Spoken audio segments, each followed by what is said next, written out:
For 33 years, my father told anyone who would listen that I was the safe bet, the quiet daughter with the small life and the smaller paycheck. He loved to say I was just a teacher, useful only for holidays and headaches. But tonight, as the studio lights burn my eyes and the cameras zoom in, my father is sitting in his recliner, watching his safe bet burn down the lie he built his life on. The smell of a middle school classroom on a Friday afternoon is a specific cocktail of hormones, floor wax, and the metallic tang of pencil shavings. It is the scent of my life. I am 33 years old, and I have spent the last 10 of those years standing in front of a whiteboard at Briar Glen Middle School, trying to convince 13-year-olds that literature is something that can save them, or at the very least, help them understand why they feel so angry all the time. I wiped the board down, the blue dry erase dust settling on my fingers like soot. The room was empty now, the desk slightly askew, reflecting the chaos of the final bell. I straightened a row of chairs, a ritual I performed every day, not because it was required, but because it was the one part of my life I could actually put in order. My phone buzzed in my pocket, a text from my mother. "Dinner at 6. Don't be late. Dean is bringing good news." I stared at the screen. There was no question mark, no request, just a summons. My brother Dean always brought good news. He was a vice president at Halloway Klein Consulting, a title that sounded impressive and meant he spent his days moving money around and telling companies how to fire people efficiently. I, on the other hand, was Piper, the teacher, the one who was reliable, safe, and perpetually underwhelming.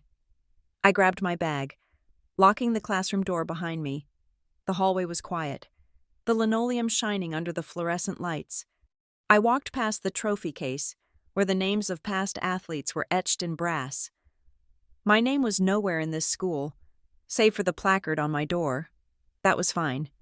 I did not need trophies. I just needed to survive dinner. The Flores family home was a sprawling colonial on the north side of Briar Glen, the kind of house that announced its value from the curb. The lawn was manicured to a terrified perfection. Inside, the air smelled of lemon polish and roast beef. When I walked into the dining room, my father, Don Flores, was already pouring wine. He was a man who took up space, physically and conversationally. He had built a successful insurance brokerage from the ground up, a fact he mentioned at least once a week, usually as a prelude to explaining why nobody else knew how to work hard anymore. "You are just in time," Piper, my mother, Marnie, said, emerging from the kitchen with a serving platter. She offered me her cheek, cool and dry, like parchment paper. "Dean is just telling us about the acquisition." I sat down at my usual spot, the one closest to the kitchen door, convenient for clearing plates. My brother Dean sat across from me, looking golden. That was the only word for him.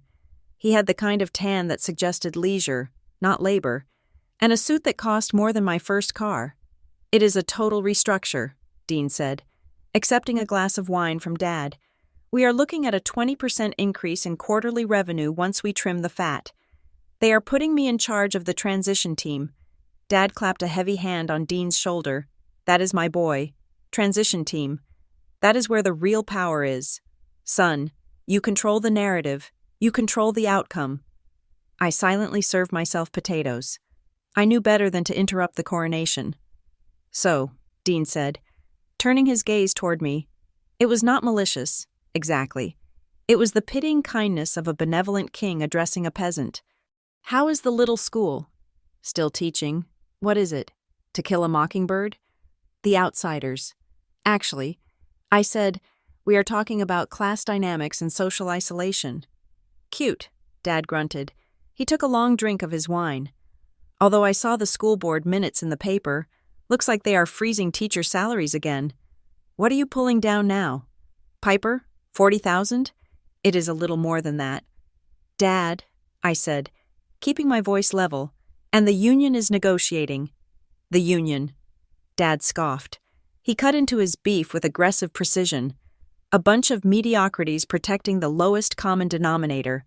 If you were in the private sector, Piper, you would be judged on performance, Real metrics, not just showing up and babysitting. It is not babysitting. I said. I felt the old, familiar heat rising in my chest, a mixture of shame and frustration that I had never quite learned to suppress. I teach 150 students how to think critically. I help them navigate the hardest years of their lives. Dad laughed. A sharp, barking sound. You help them read books. Piper, let us be honest. You have a tiny life. You go to that school. You come home to your apartment. You grade papers. It is safe. I will give you that. It is very safe, but do not pretend it is important. Look at your brother. He is shaping the local economy. Dean waved a hand, feigning modesty. Come on. Dad, Piper does good work. Someone has to watch the kids while the parents work. My mother chimed in, her voice light and airy. Exactly, and it gives her plenty of time for holidays. Speaking of which, Piper, I need you to come by early on Thanksgiving to manage the table settings. You know I get overwhelmed with the catering staff. I looked around the table, my father, flushed with pride and wine, my mother, anxious about appearances, my brother, basking in his own reflection. They did not see me. They saw a function, a prop. The lowly teacher who needed their approval to exist. I will be there. Mom, I said. The food turned to ash in my mouth. I finished the meal in silence, listening to them discuss stock options and country club memberships. When I finally drove home, gripping the steering wheel until my knuckles turned white, I waited for the anger to come. I wanted to scream, to cry, to pound the dashboard, but the anger did not come. Instead, a cold numbness spread through my chest. It was a terrifying realization. I was not angry because I was starting to believe them. Maybe I was just a lowly teacher. Maybe my life was tiny. Maybe I did not matter at all. Monday morning arrived with a gray, relentless drizzle. I stood by the door of my classroom, greeting students as they shuffled in. Wet and sullen. Good morning. Tyler. Hood down. Please. Good morning. Sarah. I need that essay today. Then Marisol Penn walked in. Marisol was one of those students who usually blended into the beige walls. She was quiet, diligent, a B-plus student who turned her work in on time and never caused trouble. She was an artist, always sketching in a battered notebook she kept clutched to her chest. But today, she looked different. Her hair, usually pulled back in a neat braid, was loose and tangled. She was wearing a hoodie that looked 2 sizes too big, and her eyes were darting around the hallway as if she were expecting an ambush. Good morning, Marisol, I said, keeping my tone light. She jumped, dropping her backpack. Her eyes snapped to mine, wide and terrified. Sorry, Mrs. Flores, she stammered. I am sorry. I did not mean to drop it. It is okay. Marisol, I said gently. I knelt down to help her gather her books. Her hands were shaking. I noticed her fingernails were bitten down to the quick, the skin around them raw and red. Are you doing all right today? I am fine, she said quickly. Too quickly. She snatched her sketchbook from the floor before I could touch it. I just did not sleep well, that is all. She hurried to her desk at the back of the room, sliding into the seat and hunching over, making herself as small as possible. Throughout the period, I watched her. A teacher develops a sixth sense for the energy in a room. Usually, the room hummed with a low-frequency boredom or scattered energy. Today, radiating from the back corner, there was a frequency of pure panic. Every time the intercom buzzed, Marisol flinched. Every time the door opened. She stopped breathing for a second. This was not just a bad night's sleep. This was fear. During my prep period, I went down to the main office. I pulled Marisol's file from the cabinet. I wanted to check if there had been any changes. A divorce, a move, a death in the family. I opened the manila folder. The first thing I noticed was a bright yellow sticker on the inside cover. Guardianship update. November 3rd. That was only 2 weeks ago. I scanned the document. Her emergency contacts had been completely wiped. Her grandmother, who used to be listed as the primary contact after her mother, was gone. In her place was a single name under the heading Community Mentor/Case Manager, Silas Rusk, Brightbridge Youth Alliance. I frowned. I knew Brightbridge. They were a local nonprofit, the kind that hosted charity 5K runs and put up billboards about empowering the future. But I had never seen a nonprofit case manager listed as a primary emergency contact for a child who had a living parent. I walked over to Jenna Rourke's office. Jenna was the school counselor, a woman who looked permanently exhausted, but cared deeply about the kids. She was buried under a pile of IEP paperwork. "Jenna, do you have a second?" I asked, leaning against her doorframe. "For you? Always? For the district office?" "Never." She rubbed her temples. "What is up?" "I have a concern about Marisol Penn. She is acting erratic, jumpy, and I just checked her file. Her contacts were changed. Do we know why a guy named Silas Rusk from Brightbridge is listed as her emergency contact?" Jenna sighed, leaning back in her chair. "Oh, yeah, I saw that come through. Her mom enrolled her in their mentorship program. Apparently, the mom is going through some financial rough patches, and Brightbridge offers family stabilization services. The contact listing is part of their protocol for kids in the intensive tier." "Intensive tier?" I asked. "Since when does a mentorship program take legal precedence over family?" "It is not legal precedence, Piper. It is just support." Jenna looked uncomfortable. She avoided my eyes. "Look, the principal signed off on it. Brightbridge is a big partner for the district right now. They are helping us secure that technology grant from the Community Foundation." I felt a prickle of unease. It felt bureaucratic, slippery. But Marisol is terrified. "Jenna, I watched her today. She is scared of something." Jenna picked up a pen and started clicking it rapidly. "Keep an eye on her. Document it. But be careful. Piper, do not make waves unless you have something concrete. Brightbridge is, well, they are connected." I did not like being told to be careful. It triggered the same reflex as my father calling me safe. I decided to take my concerns to the top. I knocked on Principal Wade Henson's door. Wade was a man who seemed to view education as a series of customer service crises to be managed. He was currently staring at a spreadsheet on his monitor. "Piper," he said without looking up, "to what do I owe the pleasure?" I explained the situation.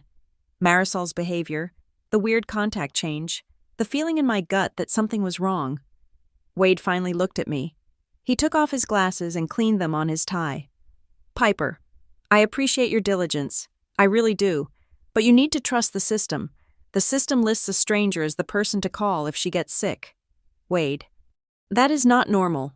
It is a partnership," he corrected. "Brightbridge is doing great work.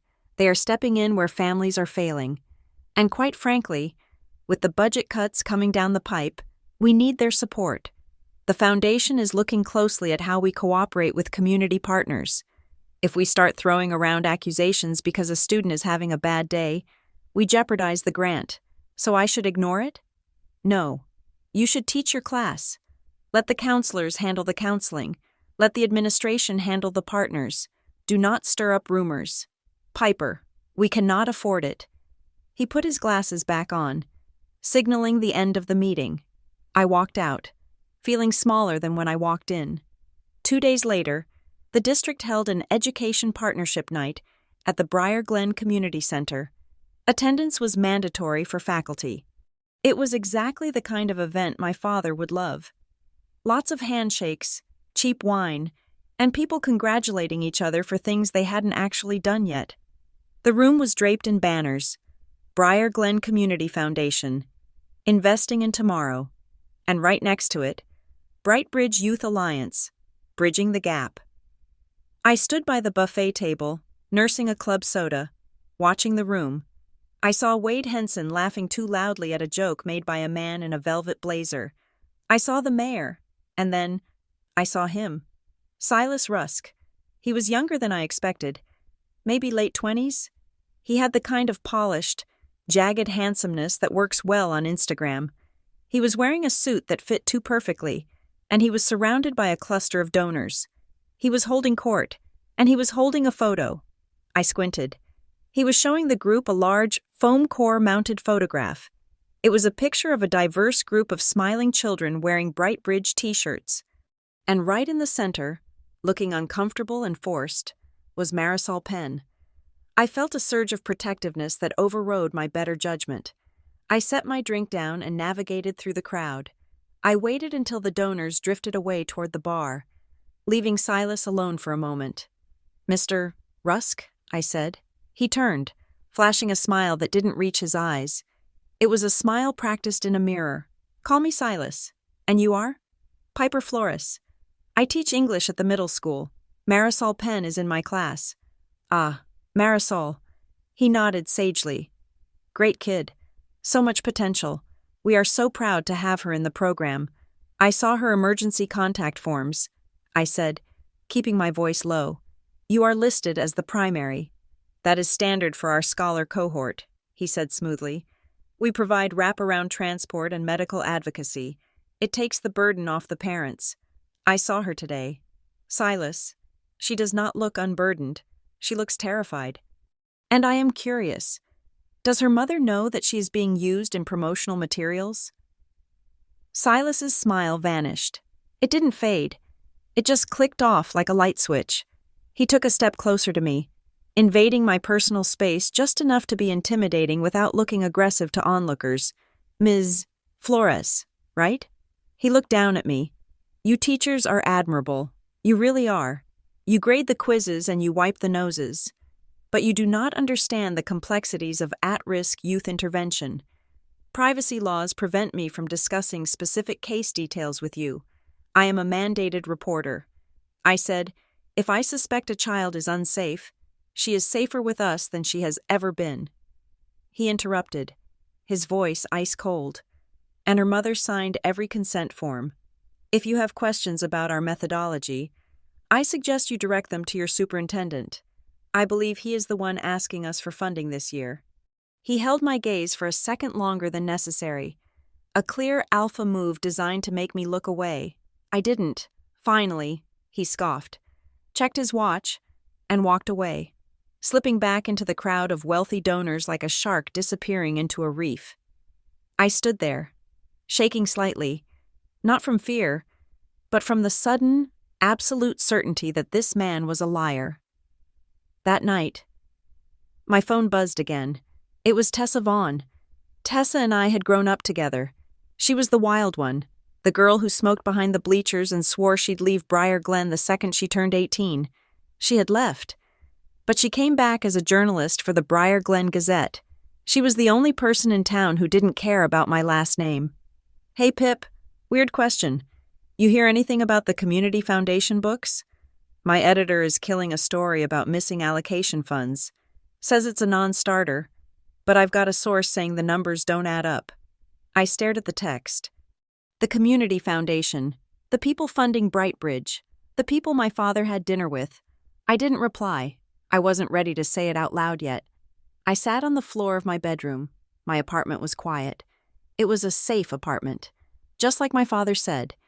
Beige carpets, sensible furniture. In the corner of my closet sat a wooden box I had inherited from my grandmother. Elena. She had died 2 years ago. She was the only Flores who had ever told me I was enough. I had never really sorted through the box. It was mostly old recipes and knitting patterns. But tonight, looking for a distraction, I pulled it out.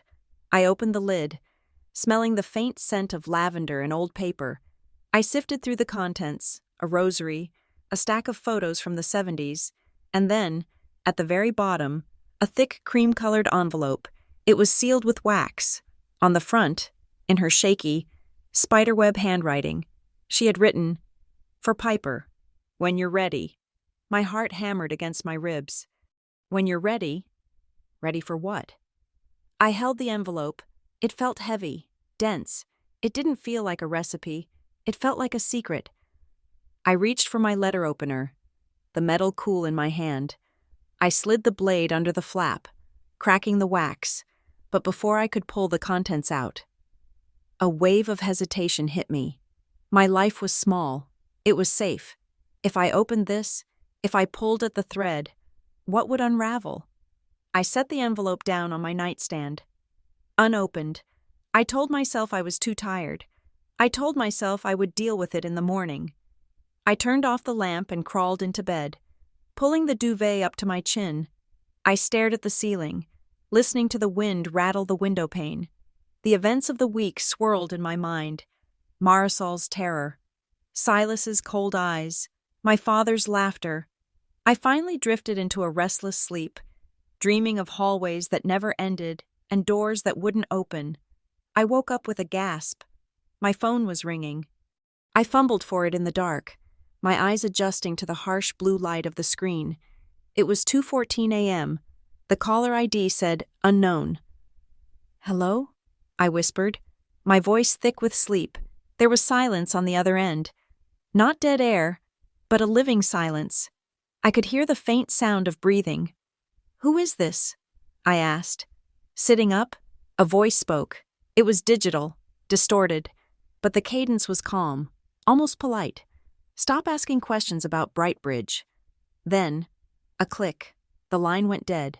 I sat there in the dark, the phone still pressed to my ear, the silence of my apartment suddenly feeling very loud and very dangerous. It wasn't a scream. It wasn't a threat of violence. It was worse. It was an instruction. And for the first time in my life, I knew I wasn't going to follow it. I sat on the edge of my bed, the digital clock glowing 2:14 in the morning. The silence in my apartment was no longer empty. It was heavy, filled with the echo of that distorted voice. "Stop asking questions about Brightbridge." My hands were trembling, not violently, but with a fine, electric vibration that made it hard to hold the phone. I set it down on the nightstand, face down, as if that could stop it from watching me. My eyes drifted back to the envelope from my grandmother. Elena. It was still sitting there. The wax seal cracked, but the contents unread. I had been too tired before. Now, adrenaline was coursing through me like ice water. I wasn't going back to sleep. I picked up the envelope. The paper felt thick, expensive, the kind of stationery my grandmother kept in her cedar chest for wedding thank yous and condolence letters. I pulled out the single sheet of folded paper. The handwriting was shaky, the loops of the letters trailing off as if her hand had grown heavy while writing. It wasn't a long letter. It wasn't a memoir. It was a warning. "My dearest Piper, if you are reading this, I am gone, and you have likely found yourself asking why things in this family are the way they are, why your father needs the world to bow to him, why your mother acts as if one wrong step will shatter the glass floor we stand on. We were not always the Flores family of Briar Glen. We were just people. But respectability in this town is not earned. Piper, it is purchased. Your grandfather and I made a choice 40 years ago to secure a future for your father. We made an agreement with the foundation. It seemed like a blessing then. A hand up. But hands that pull you up can also hold you down. Do not let them make you small. You were the only one of us born with a spine made of something other than ambition. Love, Abuela." I read it 3 times. An agreement with the foundation, the Briar Glen Community Foundation, the same people funding the grant my principal was desperate for, the same people hosting the gala where my father was a VIP, the same people backing Brightbridge. I folded the letter and tucked it back into the envelope, then slid it between the pages of a copy of The Great Gatsby on my bookshelf. It wasn't a smoking gun. It was vague, frustratingly so, but it confirmed the gnawing feeling in my gut. The rot in this town went down to the roots, and my family's tree was planted right in the middle of it. The next morning, the coffee in the teacher's lounge tasted like burnt hazelnuts and despair. I poured a cup and leaned against the counter, watching the rain lash against the window. I felt brittle. I had slept for maybe an hour, dozing off only to wake up thinking I heard the click of a phone line. "Piper, you okay?" I turned. It was Jenna Rourke, our counselor. She looked as tired as I felt, clutching a travel mug like a lifeline. "I am fine," I lied. "Just a long night." Jenna nodded sympathetically. "It is the weather." "The kids are going to be climbing the walls today." I hesitated. I wanted to tell her about the call, about the letter. But the voice on the phone had been specific. Stop asking questions. If I dragged Jenna into this, was I putting a target on her back too? Instead, I went to my classroom. First period was pre-AP English. The students filed in. shaking off wet umbrellas. Marisol Penn was the last one in. She looked worse than she had on Friday. Her skin had a gray, pasty undertone, and there were dark circles under her eyes that no amount of teenage resilience could hide. She didn't look at me. She walked straight to her desk, head down, shoulders hunched. I taught the lesson on automatic pilot. We were discussing foreshadowing. The irony was not lost on me. When the bell rang, the students surged toward the door, eager for freedom. "Marisol," I called out softly, "can you hang back for a second?" She froze. For a moment, I thought she was going to bolt. Then she slumped and turned around, waiting until the last student had left the room. I walked over to her desk. I didn't stand over her. I pulled a chair around and sat. So we were at eye level. "I am not in trouble, am I?" she asked. Her voice was thin, barely a whisper. "No," I said, "you are not in trouble. But I am worried about you. You seem heavy, Marisol, like you are carrying something you shouldn't have to carry alone." She picked at the frayed edge of her notebook. Her eyes darted to the door, checking to make sure it was closed. "If I tell you something," she said, her voice trembling, "will you promise you won't call my mom?" This was the trap every teacher knew.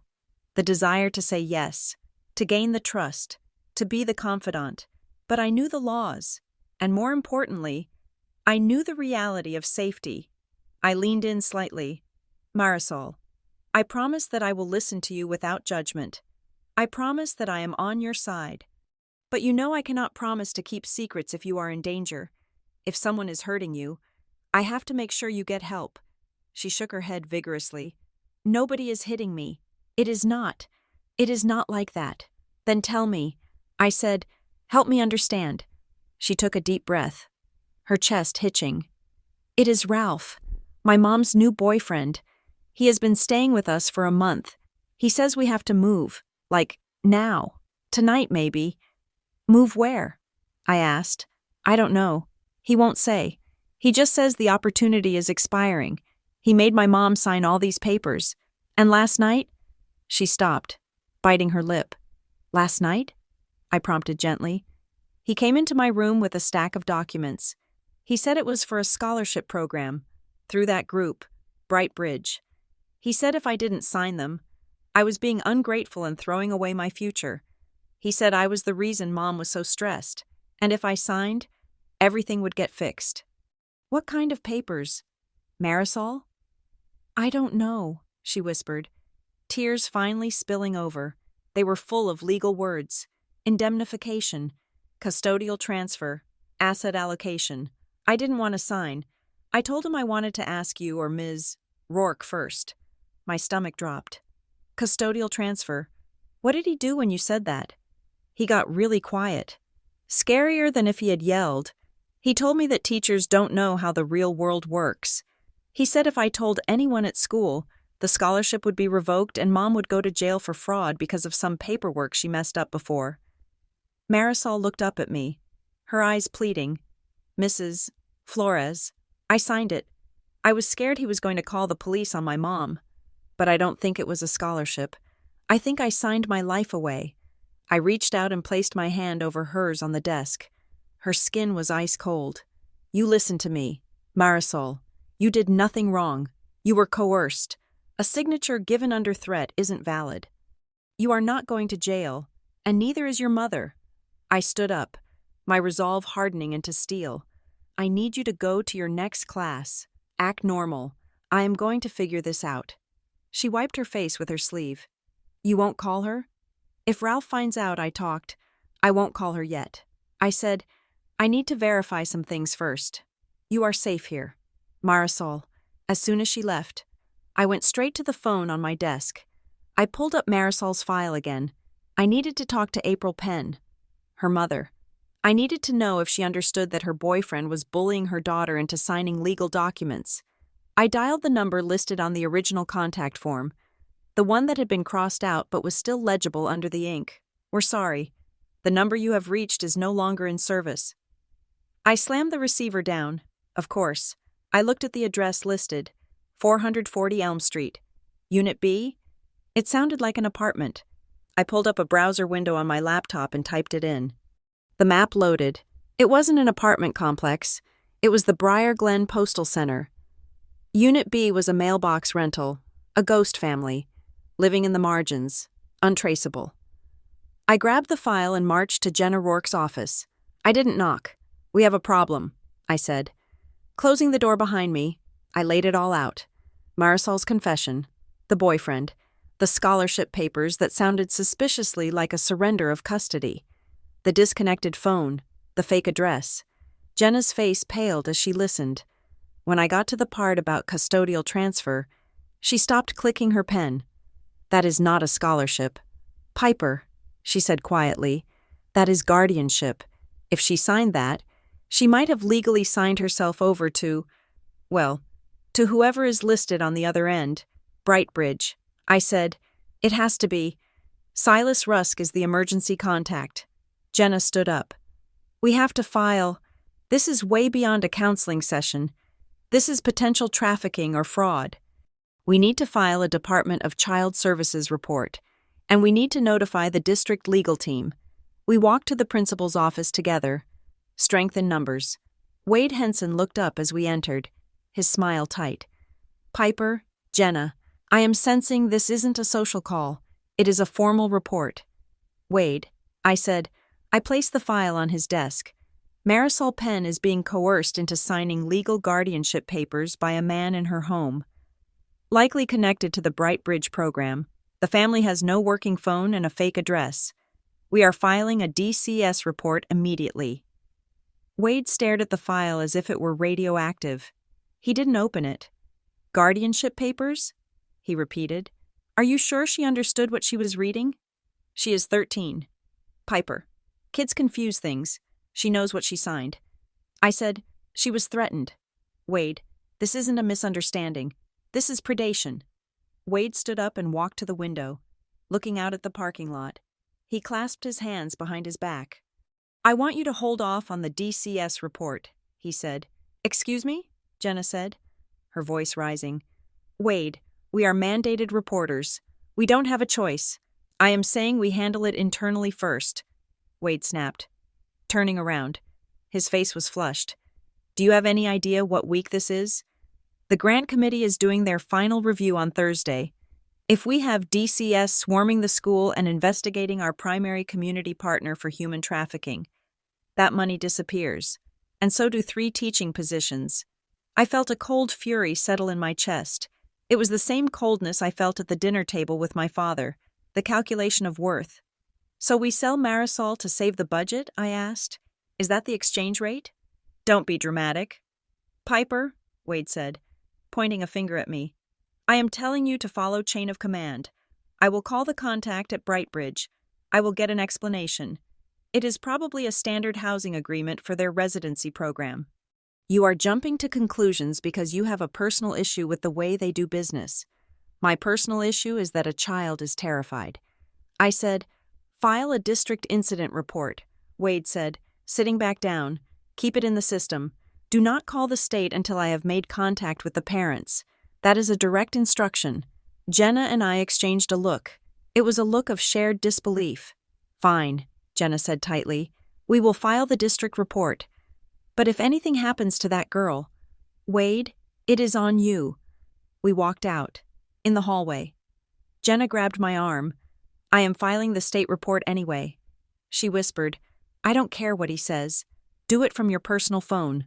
I whispered back, "And don't tell me when you do it." Plausible deniability. The day dragged on, heavy and gray. When the final bell rang, I felt like I had run a marathon. I packed my bag, checking my phone. No new messages from the unknown number. I walked out to the faculty parking lot. The rain had stopped, leaving the asphalt slick and black. Most of the cars were gone. I unlocked my sedan and tossed my bag in the passenger seat. As I turned to close the door, a hand caught the frame. I gasped, spinning around. Silas Rusk was standing there. He wasn't wearing his suit jacket today. He was in a crisp white shirt, the sleeves rolled up to reveal forearms that looked like they belonged to a CrossFit instructor. He was smiling, but his eyes were flat. "Ms. Flores," he said, smooth as silk. Leaving so soon? I took a step back, putting the car door between us. What do you want? Silas? I heard you were asking some questions today, he said, about Marisol. Wade called me. He was very apologetic. Said you were a bit high-strung. I felt a flash of anger at Wade, but I pushed it down. I am doing my job. Your job is to teach syntax and grammar. Silas said. His voice dropped an octave. It wasn't loud, but it cut through the damp air. You teachers. You always think you are the heroes. You think because you buy them pencils and listen to their little dramas that you can save them. He leaned in closer, his cologne smelling expensive and chemical. You are not the heroes. Piper, you are the spectators. You watch. We act. We are actually fixing the broken pieces you just complain about. Coercing a child to sign away her rights isn't fixing anything, I said, my voice shaking but loud.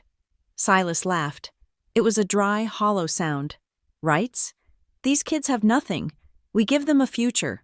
We give them access. If a few papers need to be signed to facilitate that, it is a small price. He pushed off the car door, straightening his shirt. Stop digging. Piper, you have a nice, quiet life. Your father is a very respected man. It would be a shame if his daughter became a liability. He turned and walked away, his footsteps echoing on the wet pavement. He didn't look back. I got into my car and locked the doors. My heart was hammering against my ribs like a trapped bird. A liability. I needed to talk to someone who wouldn't tell me to be careful. I met Tessa Vaughn at the Maple Line Diner on the edge of town. It was a relic of the 50s, smelling of grease and burnt coffee, with red vinyl booths that were cracked and taped over. It was the kind of place where nobody looked at you twice. Tessa was already there, huddled in a back booth, typing furiously on a laptop. She looked up as I slid in. You look like hell. Pip, she said. Thanks, I said, grabbing a menu. I feel like it. I ordered a coffee and a slice of pie I didn't want. Then, keeping my voice low, I told her everything. The call, the letter, Marisol, the meeting with Wade, and Silas in the parking lot. When I finished, Tessa didn't say anything for a long minute. She just stirred her coffee, her brow furrowed. This is big. Piper, she said finally. This isn't just a shady nonprofit. This is an ecosystem. What do you mean? Tessa turned her laptop around. Look at this. On the screen was a web of corporate filings. I started digging into Brightbridge's financials after you texted me. She said, they list a lot of consulting fees in their expenditures. Hundreds of thousands of dollars. Guess who the primary recipient is? I shook my head. North Star Strategy Group. Tessa said, it is a PR firm, a crisis management firm. Specifically, they handle image rehabilitation for politicians, corporations caught dumping toxic waste, that kind of thing. Why would a youth mentorship program need a crisis management firm? I asked. Exactly, Tessa said. And here's the kicker. North Star also manages the public image for the Briar Glen Community Foundation, and she clicked another tab. They are the primary consultants for Halloway Klein, my brother's firm. I whispered, it is a loop. Pip, the foundation raises money. They grant it to Brightbridge. Brightbridge pays North Star for consulting. North Star manages the image of the foundation and the people who donate to it. The money goes in a circle. And the kids? I asked. Where do the kids fit in? Tessa looked grim. The kids are the product.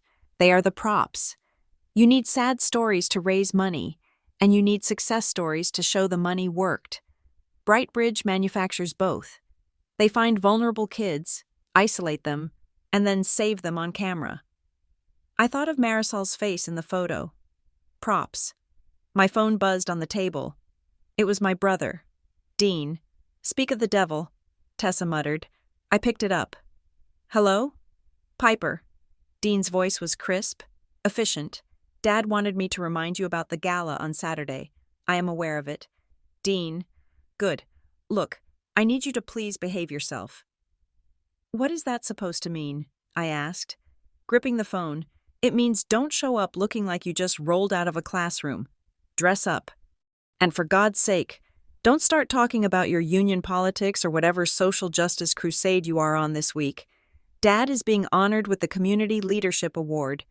There are going to be important people there. Just smile and nod, okay? I felt a laugh bubbling up in my throat, hysterical and sharp.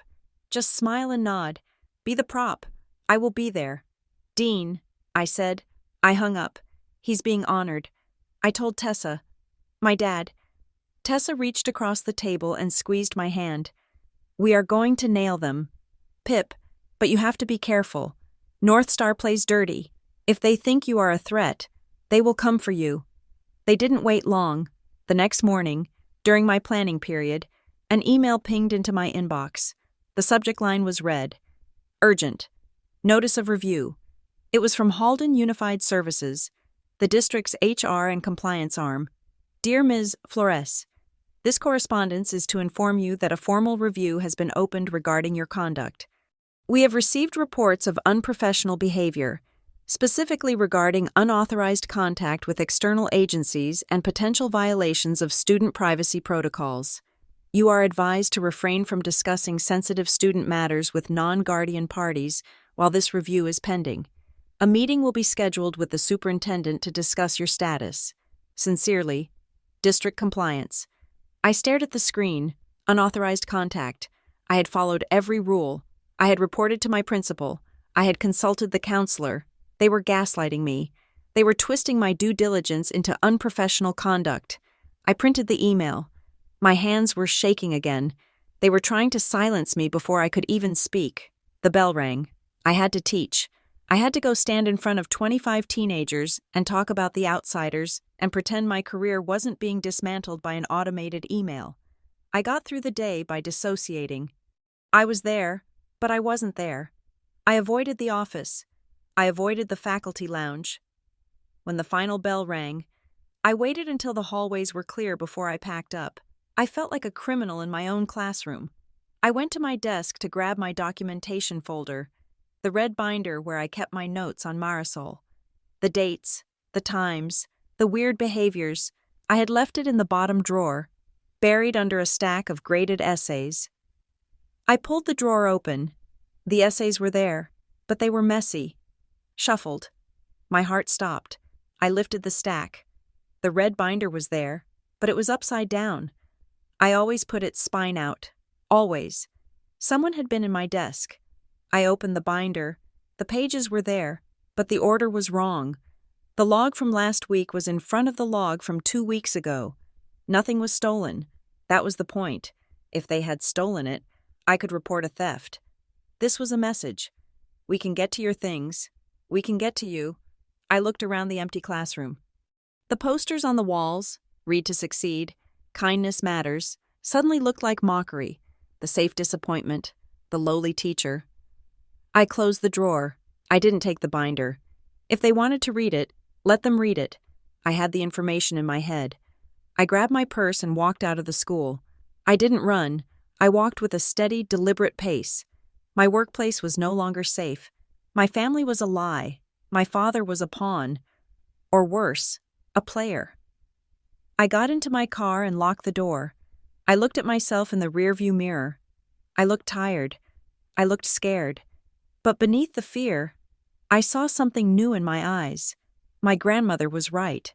I was the only one with a spine, and I was about to find out just how much weight it could hold. The copy machine in the teacher workroom had a rhythmic, grinding hum that I had listened to for 10 years. It was the soundtrack of my career, the sound of quizzes being duplicated, permission slips being generated, and bureaucracy being fed. But today, standing under the flickering fluorescent light, the machine sounded different. It sounded like a getaway car engine idling. I was not copying quizzes. I was copying my life insurance. The red binder lay open on the glass. I was scanning every page of my documentation regarding Marisol Penn. Every date, every timestamp, every note about her bruising, her terror, and the strange, polished man named Silas Rusk. I made 2 copies of everything. My hands were steady, but my stomach was a knot of cold dread. Someone had searched my desk. That meant the school was no longer neutral ground. It was territory, and I was trespassing. I took the warm stack of papers and slid them into a plain manila envelope. I did not put them in my bag. Instead, I tucked them under my sweater, walking out to the parking lot during my lunch break with the casual stride of someone just going to her car to grab a forgotten charger. I drove 40 minutes out of Briar Glen, past the manicured subdivisions and the strip malls, out to where the road narrowed and the cornfields began. I pulled into a gravel driveway lined with unruly lilac bushes. Miriam Kells was sitting on her porch, shelling peas into a metal bowl. She was 72, a retired history teacher who had taught me in 8th grade. She had been the one who told me that history wasn't about dates, but about who held the pen. She had retired 5 years ago, disgusted by the district's shift toward data-driven instruction and away from actual learning. She didn't ask why I was there in the middle of a school day. She just wiped her hands on her apron and watched me get out of the car. "I have something I need you to keep for me," I said, walking up the steps. Miriam looked at the envelope in my hand, then at my face. She saw the fear I was trying to hide. "Is it illegal?" she asked, her voice raspy from decades of chalk dust and cigarettes. "No," I said, "it is the truth, which in this town is practically the same thing." She took the envelope. She didn't open it. She just nodded and set it down next to the bowl of peas. "I will put it in the floor safe," she said, "the one under the rug in the pantry. Nobody knows it is there but me and the Lord, and He is good at keeping secrets." "Thank you." "Miriam." She looked at me sharply. "You look like you are waiting for the other shoe to drop." "Piper." "I think the shoe already dropped." I said, "I think I'm just waiting for them to step on me with it." I drove back to school, feeling lighter but no less afraid. When I walked into my 5th period class, I looked automatically toward the back row. Marisol's desk was empty. It wasn't unusual for students to be absent, especially given Marisol's recent state, but the emptiness felt absolute. It felt like a hole in the room. I called down to the attendance office during my prep period. "Hey, this is Piper Flores. I am marking attendance. Marisol Penn is absent again. Do we have a reason?" There was a pause, the sound of typing on the other end. "Oh, Piper," the secretary, lush-voiced and perpetually bored, said, "You can take her off your roster. She has been withdrawn." "Withdrawn?" I gripped the phone cord. "When? By whom?" "Processed this morning," she said. "Transferred to a private instruction program. It says here, specialized placement, no forwarding school listed yet. Just a code for alternative education. Does it say who signed the withdrawal forms?" I asked. "Parents?" "Presumably," she said, sounding annoyed. "Look, Piper, the file is closed. You will get the updated roster tomorrow." She hung up. I sat there, the dial tone buzzing in my ear. Transferred, just like that. A child could be erased from the system in the span of a morning. No goodbyes. No cleaning out her locker. No chance to ask if she was safe. It was efficient. It was clean. It was terrifying. I couldn't stay in the building. I knew it was reckless. But I felt a desperate need to see the machinery that had swallowed her. I left school at 3:30 and drove downtown. Briar Glen's downtown was a carefully revitalized 3 blocks of boutiques, coffee shops, and financial institutions. It was the face the town showed the world. Quaint, prosperous, safe. The Brightbridge Youth Alliance office was located on the 2nd floor of the First National Bank building. The symbolism was too heavy to miss. Charity resting on top of capital. I took the elevator up. The doors opened into a lobby that smelled of expensive vanilla candles and money. The carpet was thick, the lighting recessed and soft. It looked more like a hedge fund than a nonprofit. A receptionist sat behind a sleek white desk. She was young, beautiful, and looked at me with the immediate suspicion reserved for people wearing department store cardigans. "Can I help you?" she asked. "I'm looking for Silas Rusk." I said, "My name is Piper Flores. I am a teacher at Briar Glen Middle."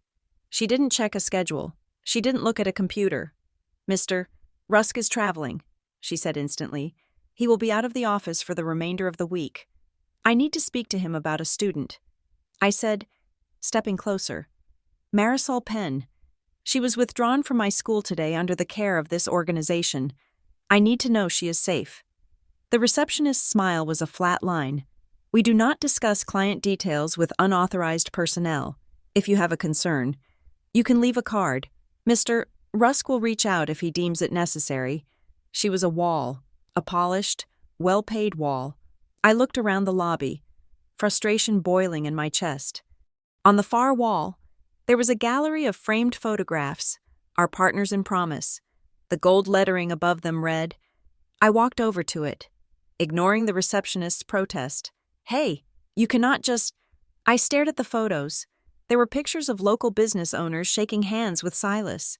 There were pictures of the mayor, and there, in 3 separate frames, was my father, Don Flores, grinning broadly, holding a giant check.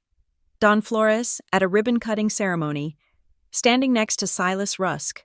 Don Flores with his arm around a teenage boy who looked terrified.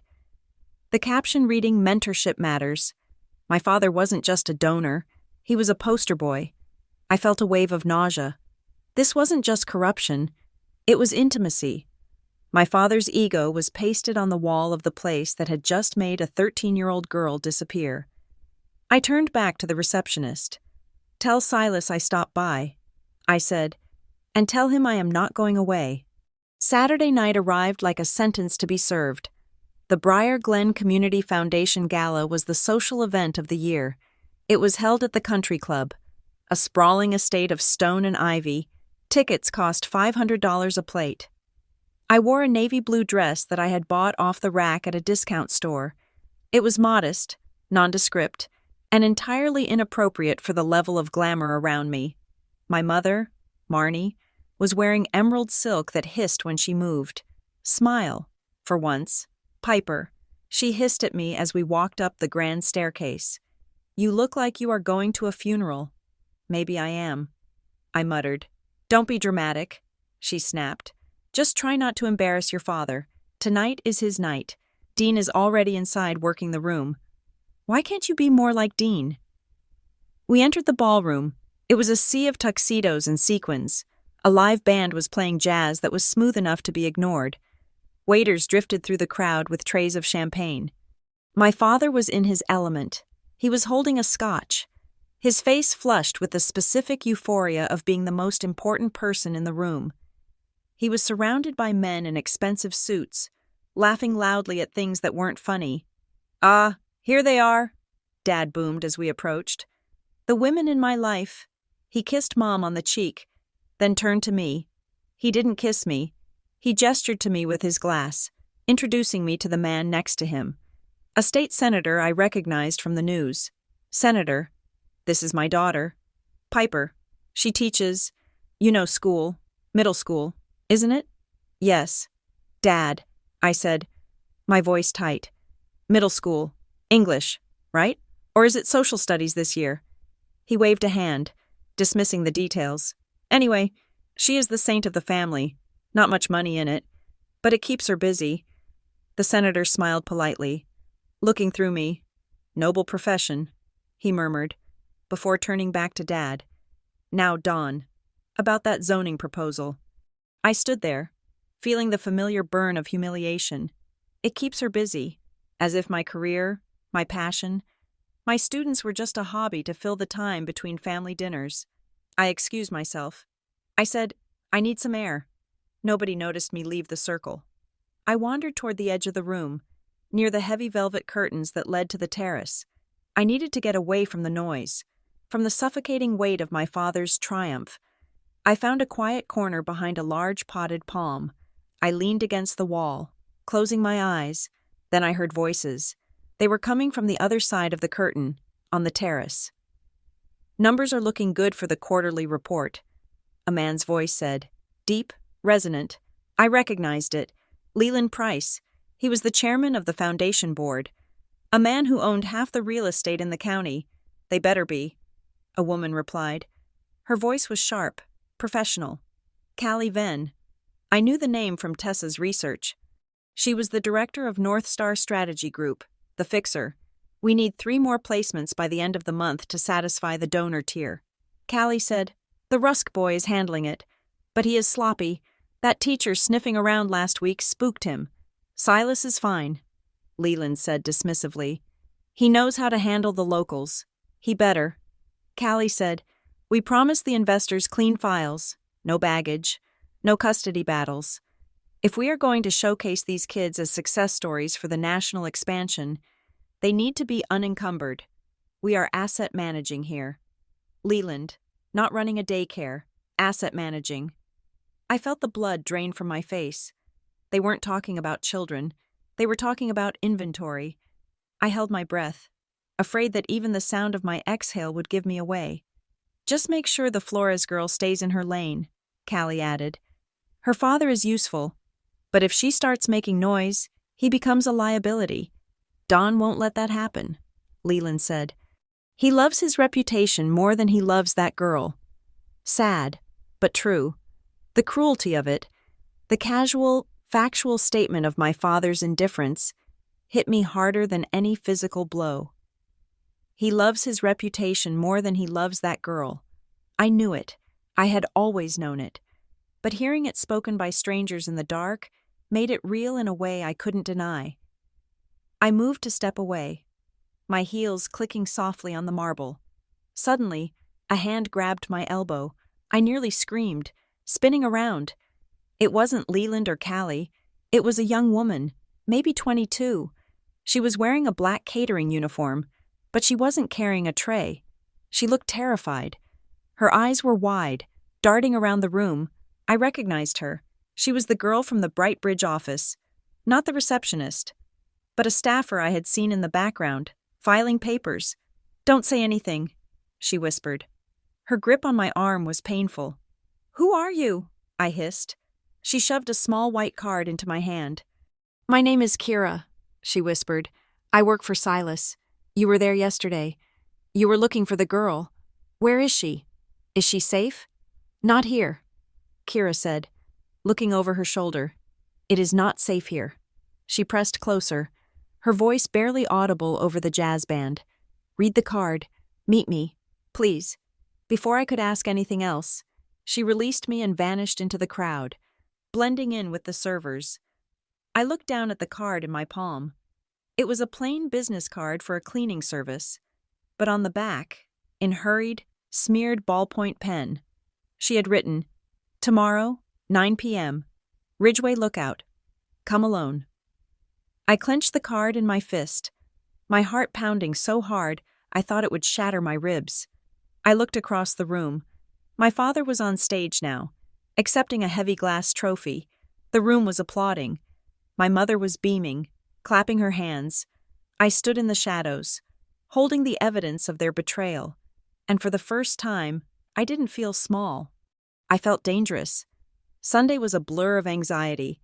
I spent the day pacing my apartment, waiting for the sun to go down. Monday morning, I went to school. I had to act normal.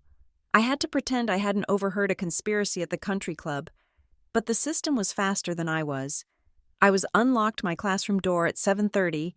At 7:35, the intercom buzzed. "Ms. Flores, please report to the principal's office immediately." I knew, walking down the hallway. I felt the eyes of the other teachers on me. They knew too. In a school, bad news travels faster than a virus. Wade Henson was not alone. The district HR representative, a woman named Barbara with a haircut that looked like a helmet, was sitting next to him. "Sit down. Piper," Wade said. He wouldn't look at me. "We have completed a preliminary review of the complaints against you," Barbara said. She opened a folder. "Due to the severity of the allegations regarding your interference with student guardianship and your unauthorized harassment of community partners, the district has decided to place you on administrative leave pending a full investigation." "Leave?" I said. My voice sounded far away. "Paid leave," Wade added quickly. "You will receive your full salary, but you are not to be on school property. You are not to contact students or parents. You are not to access the district server. This is retaliation." I said. I stood up. You are removing me because I asked questions about Marisol Penn. We are removing you because you are a liability. Piper, Barbara said coldly, please hand over your badge and your keys. I looked at Wade. He was studying his fingernails. Wade? I asked. You know this is wrong. You know what is happening. It is out of my hands. Piper, he muttered. Just go home. I put my keys on the desk. I put my ID badge on top of them. The plastic clicked against the wood. It was the sound of my identity being stripped away. I walked back to my classroom. I had 10 minutes to pack a box. I took my mugs, my framed photo of my grandmother, and my copy of To Kill a Mockingbird. I left everything else. I walked out the side door. I didn't want the students to see me. When I got home, I put the box on the kitchen table. I sat down on the floor, leaning my back against the dishwasher, and then I broke. It wasn't a movie scream. It was a guttural, ugly sob that came from the bottom of my stomach. I cried until my throat was raw. I cried for Marisol. I cried for my career. I cried because for 33 years I had tried to be good, tried to be safe, tried to follow the rules, and the rules had just eaten me alive. I sat there for hours, watching the light change across the floor, but as the sun began to set, the tears stopped. The exhaustion remained. But the despair was replaced by something else, a cold, hard clarity.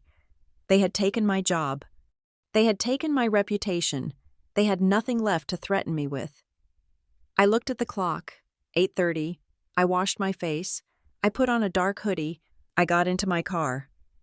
Ridgeway Lookout was a gravel turnaround at the top of the highest hill in the county, by day. It was a spot for hikers.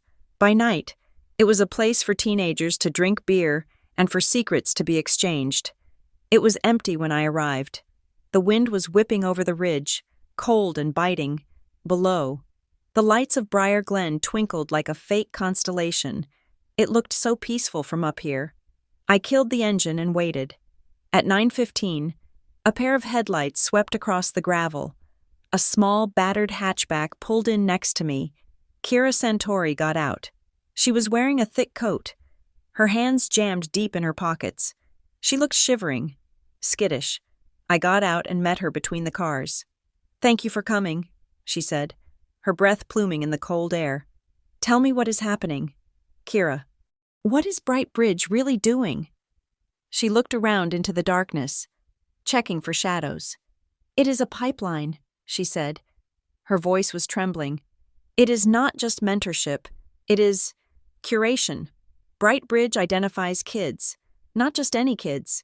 Kids who photograph well, kids who are articulate but vulnerable, kids with parents who are overwhelmed, poor, or absent. And then they falsify the records," she said. "I have seen them do it. They change emergency contacts. They pressure the parents into signing temporary support agreements that are actually limited power of attorney forms. Then they move the kids. Move them where?" I asked.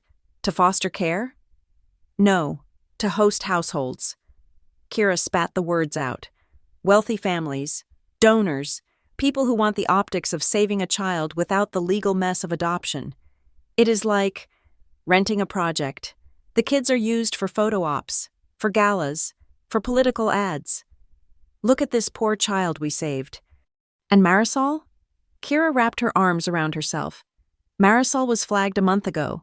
A donor in Lakehurst, a big developer, wanted a success story to help his image during a zoning dispute. He needed to look like a community builder.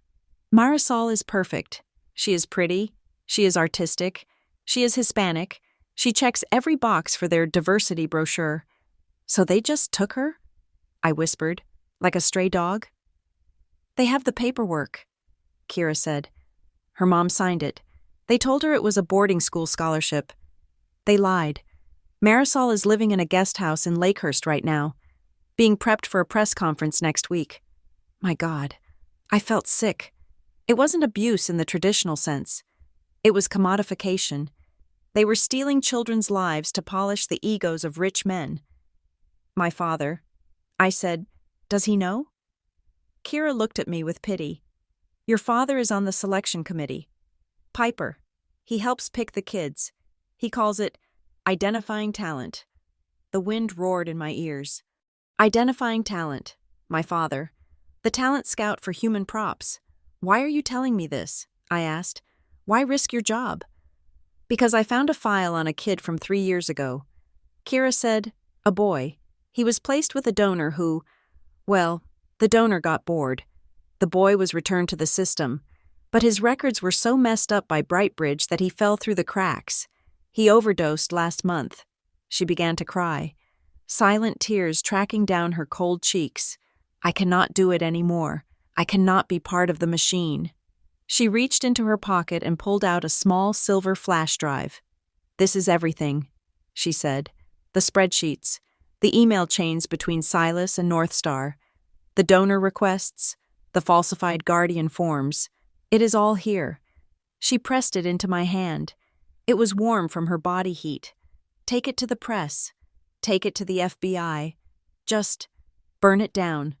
I closed my fingers around the drive. I will. I promise. Suddenly, light flooded the overlook. High beams. Bright, blinding white light. A large black SUV was roaring up the access road, moving fast. Kira screamed.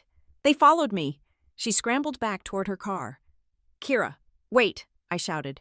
I can't. Run! Piper! She dove into her hatchback, slamming the door. The engine sputtered to life. She peeled out of the gravel, tires spinning, spraying rocks as she careened down the other side of the ridge road. The SUV didn't follow her. It slowed down. It stopped at the entrance of the lookout, blocking the only exit.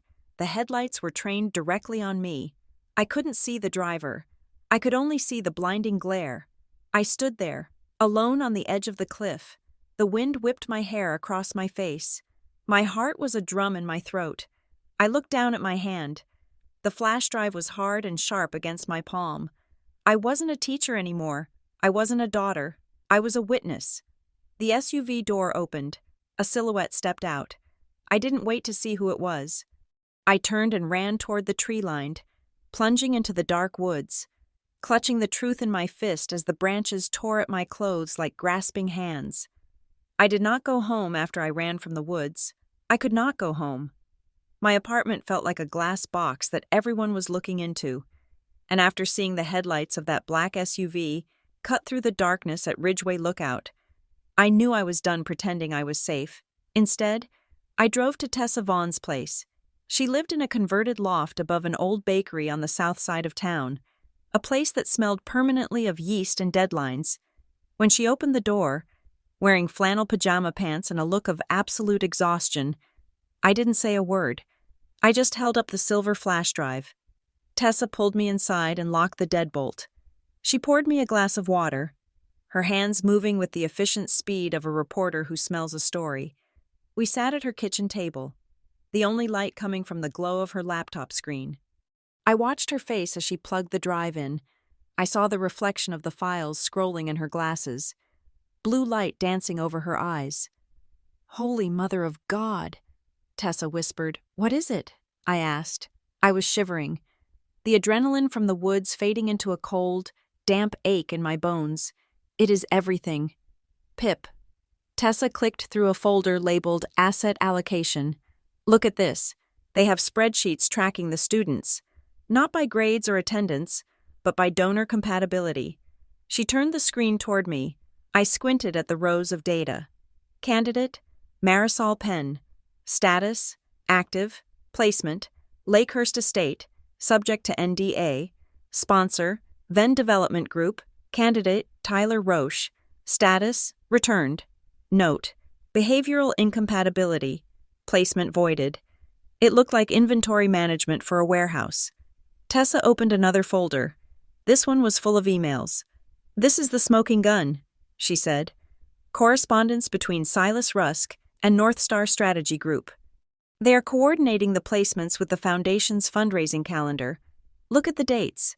Every time a major donation comes in from a specific sector, a child is moved to a host family within that same sector. It is a reward system, I said, my voice sounding hollow. You donate $100,000. You get a poster child to parade around for a few months. And look at this, Tessa said. She opened a PDF document scanned from an old typewriter. It was dated 20 years ago. The header read, "Confidential." The subject line was, "The Flores Understanding." My breath caught in my throat. I leaned in, reading the grainy text. It was a memo from the former director of the foundation to a board member regarding the incident with Mr. Flores' insurance handling. We agree to absorb the liability in exchange for his continued public advocacy and the use of his image for the Community Trust campaign. Mr. Flores understands that his standing in Briar Glen is contingent upon this mutual support.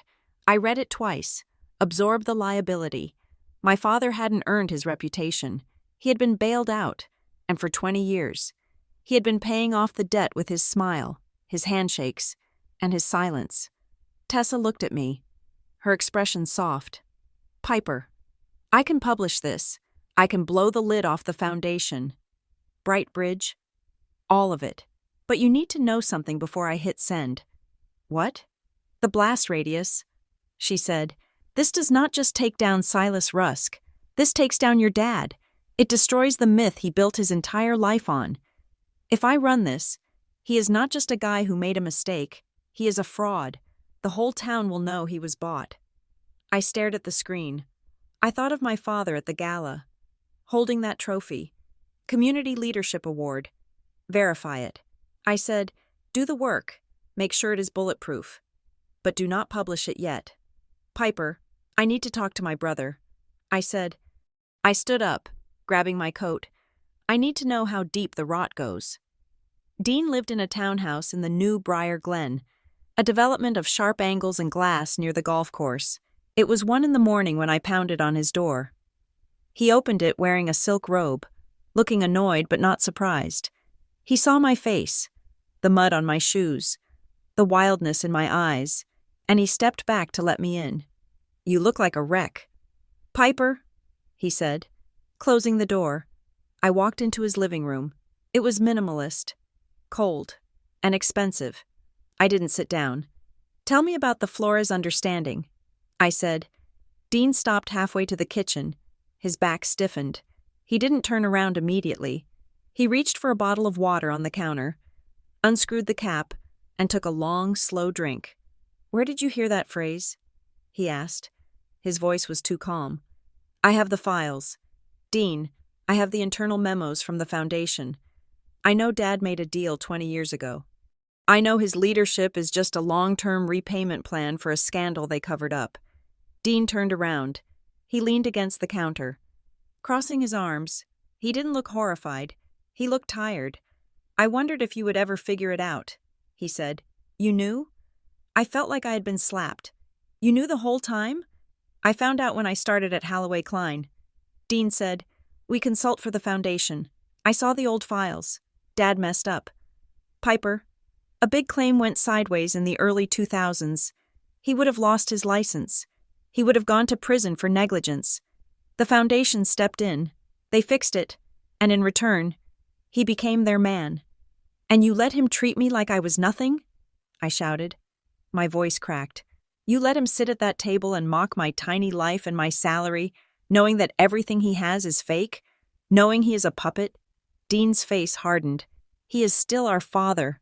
Piper, he kept this family together. He put food on the table. He paid for your college. Who cares where the money came from? Who cares if his pride is a little rented? He is an old man. He is helping them steal children." I screamed. Dean flinched.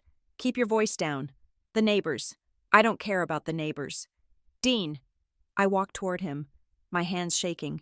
"Brightbridge is using Dad's name to trick parents into signing over custody of their kids. They are trafficking children into donor homes as PR stunts. And because Dad is the face of the foundation, these parents trust him. They think it is safe because Don Flores says it is safe." Dean rubbed his face with both hands. "Look, I heard rumors about the placement program. I didn't know it was that bad. But Piper, listen to me. If you expose this, you destroy him. You destroy Mom. She doesn't know. She thinks he is a king. If you break this story, you kill them." He walked over and grabbed my shoulders. His grip was desperate. Just let it go. Please, walk away. Move to another town. I will help you. I will pay for the move. Just don't burn the house down with us inside it. I looked at my brother. I saw the fear in his eyes. It wasn't fear for the children. It wasn't fear for the truth. It was fear of embarrassment. It was the fear of losing the country club membership and the nice dinners. I pulled away from him. You are just like him, I said quietly. You think respectability is worth more than a human being. I walked to the door. Piper, don't do this, Dean called after me. I opened the door and walked out into the cold night. I didn't slam it. I just closed it softly, sealing the tomb of my family's reputation behind me. I couldn't just rely on Tessa. I was still a teacher. I still believed, foolishly, that there was a system meant to protect children. The next morning, sitting in a coffee shop 2 towns over to avoid being recognized, I scanned the documents from the flash drive. I found the guardianship affidavits. I found the irregularities. I went to the website for the Indiana Office of Student Integrity. It was the state-level oversight body.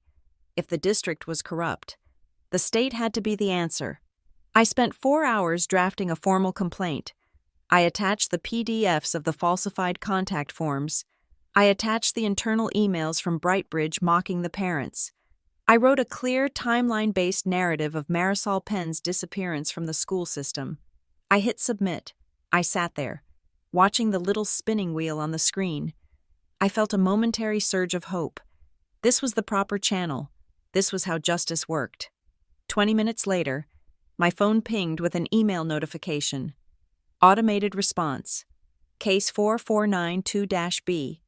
Dear claimant, your submission regarding Briar Glen School District has been received. Upon preliminary review of the jurisdiction, this matter falls under local district compliance protocols. As per State Statute 20-4, concerns regarding third-party partnerships and student transfers must be adjudicated by the local Board of Education or the District Compliance Office. We have forwarded your complaint to the Halden Unified Services Compliance Officer for review. Status: closed. I stared at the screen until the letters blurred. They sent it back. They sent the evidence right back to the people who had fired me. They sent it back to the people who were covering it up. The system was a loop. It was a snake eating its own tail, and Marisol was in its stomach. I put my head in my hands. I felt small. I felt exactly as powerless as Silas Rusk had said I was. You teachers think you are the heroes. You are not. My phone rang. I didn't recognize the number. It wasn't the blocked number from before. It was a local area code. Hello? I answered, my voice dull. Mrs. Flores? The voice was jagged, panicked. I recognized it instantly. Mrs. Penn? April? Oh God. Mrs. Flores. April Penn sobbed. I didn't know who else to call. I went to the school and they said you were gone. They said you were under review. April, slow down, I said. I sat up straight, grabbing a pen. Where are you? I am at the payphone outside the laundromat on 4th. She said, I tried to go to the Brightbridge office. I wanted to see Marisol. It has been 2 weeks. They said I could visit on weekends. But the lady at the desk, she called security. She said I was violating the agreement. She started crying harder.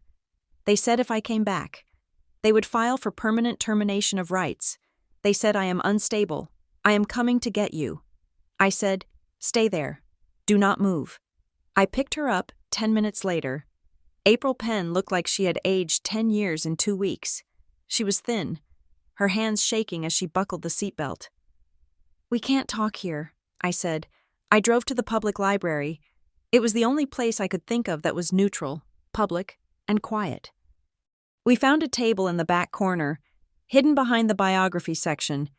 April, tell me exactly what happened, I said. She gripped her coffee cup with both hands. Ralph, my boyfriend, he left. As soon as Marisol was gone, he took off. I think he got paid. Mrs. Flores, I think they gave him money to make me sign those papers. And the papers? I asked. Did you read them? I tried, she said. But the man from Brightbridge, Mr. Rusk, was so nice at first. He sat in my kitchen. He told me that Marisol was special. He said she had a gift and that I was holding her back by keeping her in that apartment. He made me feel like a bad mother for wanting to keep her. She looked up at me, her eyes red-rimmed. He told me about the scholarship. He said it was a boarding program. He said she would get tutors, art classes, everything I can't give her. And then he brought up your dad. My stomach turned over. What did he say? He showed me a picture, April said. It was him and your dad shaking hands. He said, Don Flores is the chairman of our oversight committee. You know the Flores family. They are the backbone of this town. Do you think a man like Don Flores would put his name on something that wasn't 100% legitimate? I closed my eyes. I trusted him because of that. April whispered, I thought if the teacher's dad is involved, then the teacher must know. I thought it was safe.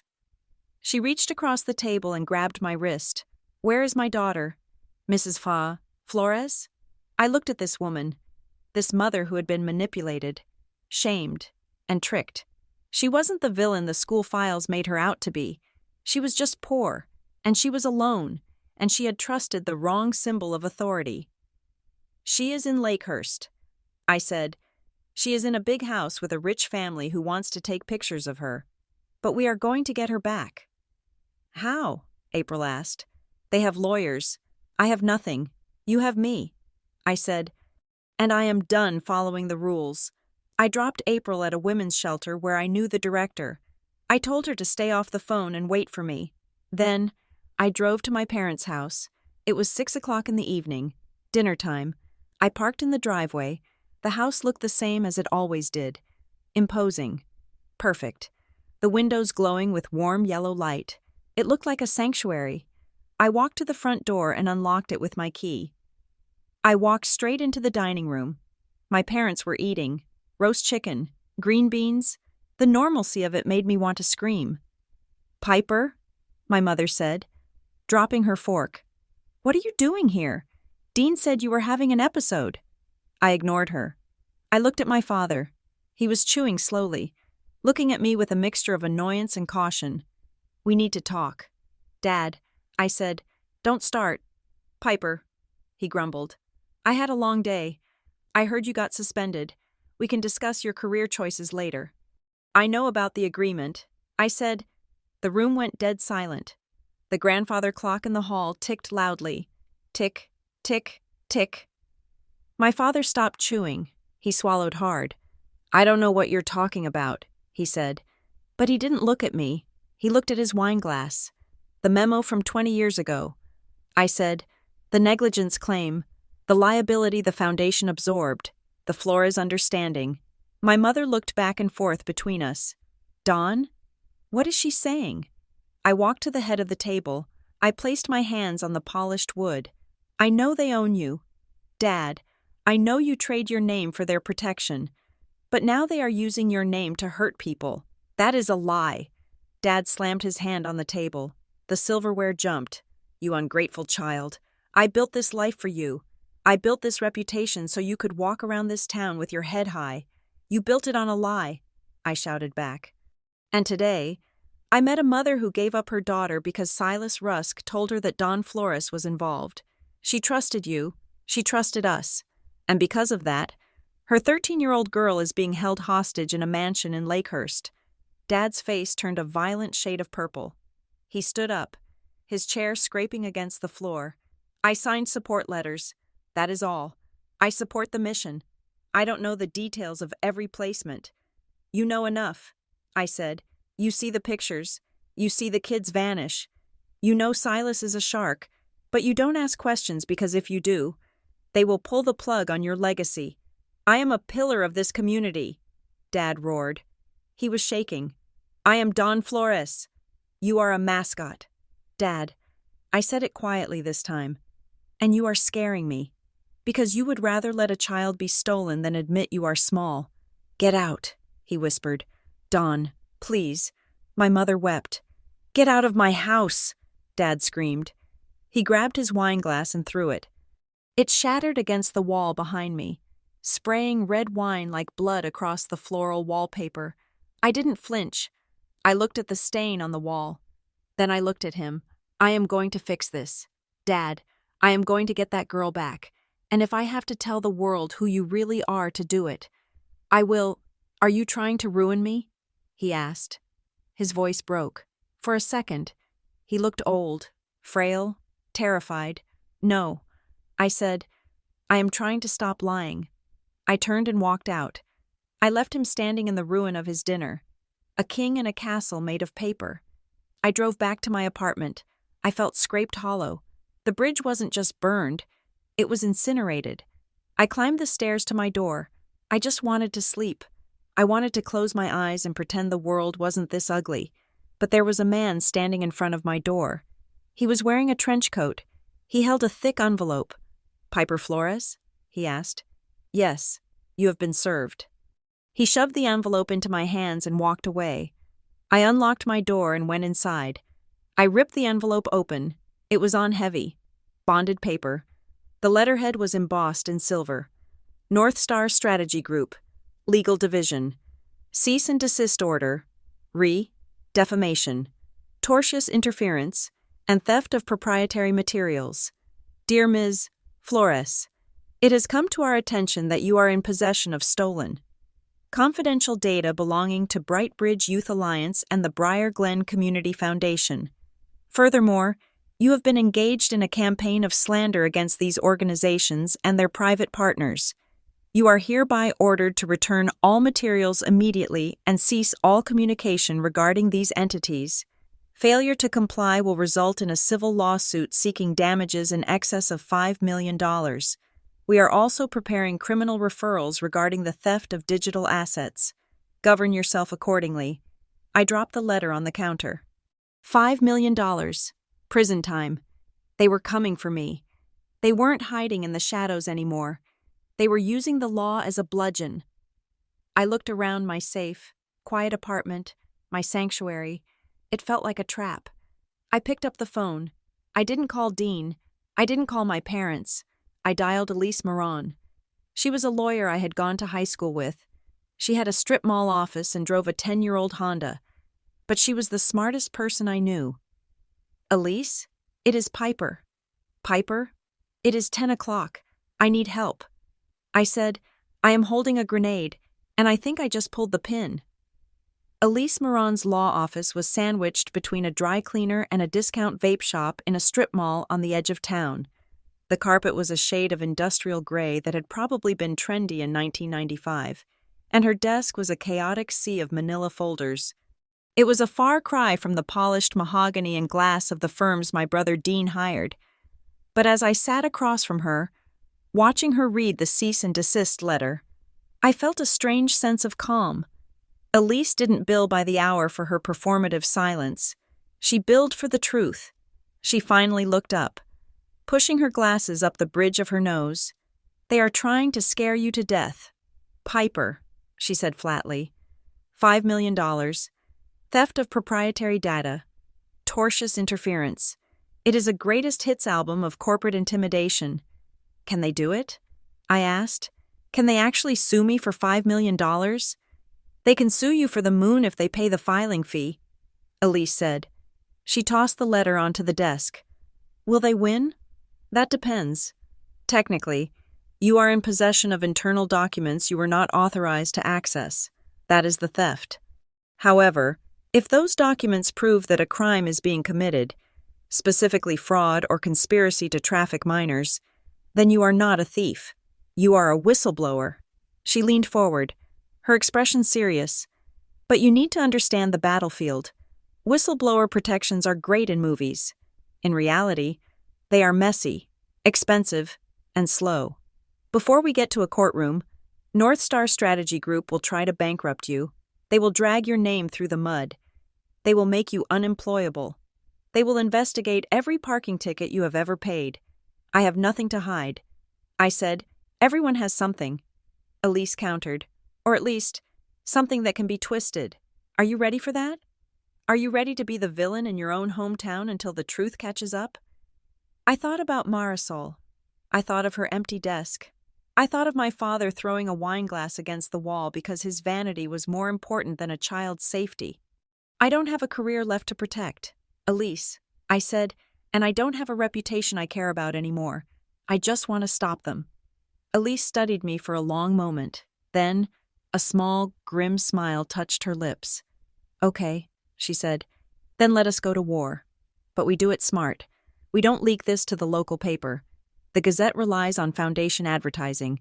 We need to go higher, and we need to secure the evidence before they find a way to scrub those servers. While Elise drafted our legal strategy, Tessa Vaughn was connecting the dots on the human side. We met at her apartment again, the shades drawn. The atmosphere felt like a bunker. I figured out the pattern, Tessa said. She had taped a large map of the county onto her wall. Red yarn connected the Bright Bridge office to various large estates in the wealthier suburbs and neighboring towns. It is not trafficking in the traditional sense, she said, tapping a cluster of pins in Lakehurst. They are not selling these kids for labor or sex. It is more cynical than that. It is a petting zoo for philanthropists. Explain. I said, look at the host families. Tessa said, the Venn family, the Price family, the Holloway executives. These are people who need good PR. Maybe their company had a chemical spill. Maybe they are running for office. Maybe they just want to look like saints at the country club. She pointed to a timeline on her laptop. Brightbridge supplies them with a rescue. They take a kid like Marisol, photogenic, articulate, safe, and they place her in the home under a temporary guardianship. The family gets to take photos with her at galas. They get to put her in their holiday newsletter. They get to say, look, we are saving this poor inner-city child. And the child? I asked. They get a roof over their head and a lot of confusion. Tessa said, they are props. And when the PR cycle ends, or if the kid starts acting out, acting like a traumatized teenager instead of a grateful accessory, they are returned, sent back to the system or to their parents, usually with a note in their file about behavioral incompatibility. It was sickening. It was a rental service for human beings, disguised as charity. We found Marisol. By the way, Tessa said softly. I froze. Where? Lakehurst, she said. A couple named Richard and Diane Vance. He is a developer trying to get a controversial zoning permit approved for a new mall. He needs to show the zoning board that he is community-minded. Marisol is his proof. I whispered, exactly. She is enrolled in a private academy there, but she is not under a standard custody order. It is a temporary guardian affidavit. It is a loophole. It allows a parent to delegate powers to another adult for educational or medical reasons without going through a judge. But April didn't know what she was signing. I said, try proving that, Tessa said. On paper, it looks voluntary. That is why they target moms like April. They don't have lawyers. They don't read the fine print. I called April Penn immediately. She was still at the shelter, lying low. When I told her we had found Marisol, she wept. I want to go get her. April said, I want to drive there right now. We can't just grab her. I said, if we do, they will call the police and arrest you for kidnapping your own daughter. The affidavit gives them physical custody right now. We have to break the paper before we can take the child. I picked April up the next morning. We drove to the county clerk's office, not to file a lawsuit, but to retrieve records. We needed to prove that April had been misled. Sitting in the car with April, I watched her hands. They were rough, the nails bitten down. She worked 2 jobs, one at a diner, one cleaning offices. She was the kind of person my father would look right through. Mrs. Flores, she said, looking out the window. Do you think she hates me? No. April, I signed her away. She said, I thought I was doing the right thing. I thought rich people knew better than me. That is what they count on. I said, my hands tightened on the steering wheel. They count on us feeling small. They count on us believing that their money makes them moral. But it doesn't. This was the shift. For 33 years, I had believed that authority was benevolent. I believed that if my father, or the principal, or the foundation said something was true. It was true. I had spent my life trying to earn their nod of approval. Now, sitting in a Honda Civic with a terrified mother, I realized that I didn't want their approval. I wanted their defeat. It was a terrifying thought. Without the desire for my parents' love, who was I? I was untethered. I was an orphan by choice. But as I looked at April, I realized that being an orphan was better than being a pawn. That evening, a knock came at my door. I checked the peephole. It was Dean. I debated not opening it. I didn't have the energy for another lecture on family loyalty. But he didn't look arrogant. He looked shadowed. His shoulders slumped in his expensive trench coat. I opened the door but left the chain on. "What do you want?" "Dean, I am not here to fight," he said. He held up a manila envelope. I undid the chain and let him in. He didn't take off his coat. He stood in my entryway, looking out of place in my modest apartment. "Dad is losing his mind," Dean said quietly. "He is drinking at 10 in the morning. He keeps pacing the house, talking about his legacy." I didn't say anything. I wasn't going to apologize. "He told me to fix you," Dean said. "He told me to use my contacts at Halloway Klein to bury you.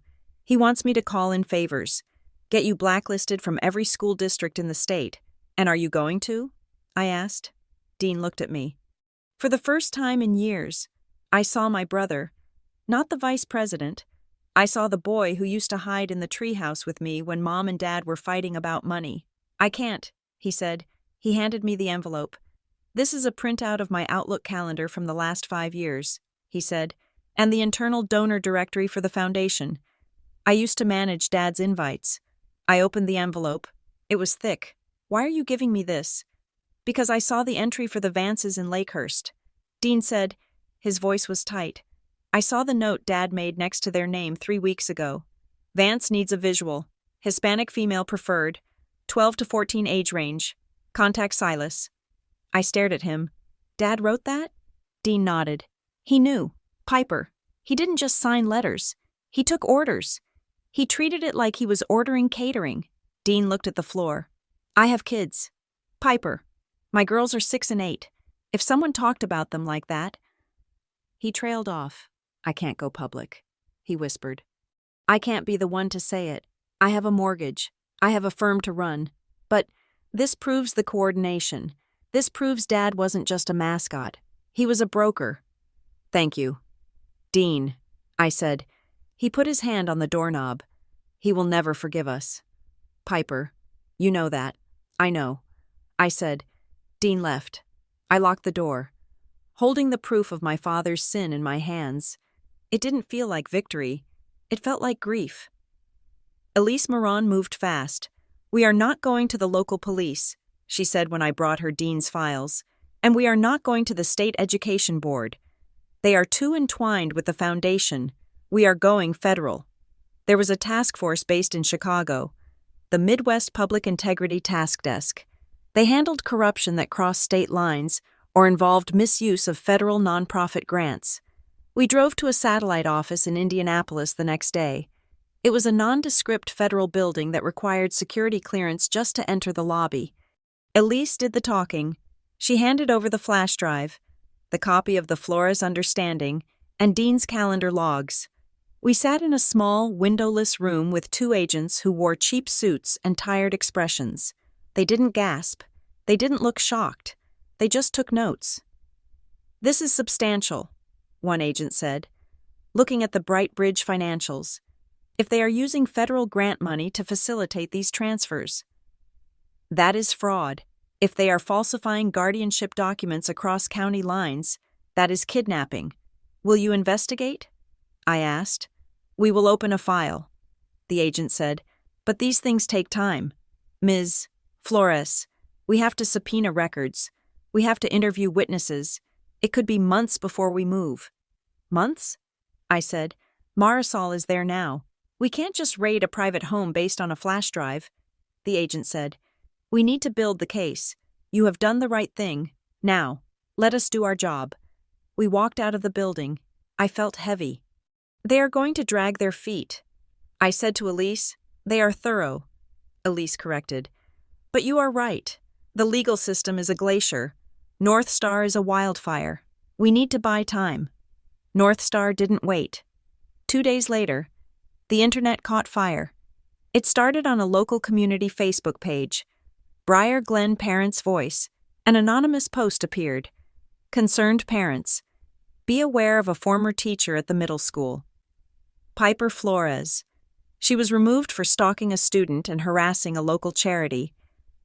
Sources say she has a history of mental instability and is obsessed with saving children who don't need saving. It is sad when jealousy of successful families drives a teacher to madness. It spread like a virus. By noon. It was on the Gazette's comment section. By evening, my phone was blowing up with hate mail. Leave that poor family alone. You are just bitter because you are poor. Psycho teacher. I went to the grocery store to buy milk. I saw 2 teachers I had worked with for 5 years in the produce aisle. When they saw me, they turned their carts around and walked the other way. They didn't hate me. I could see the panic in their eyes.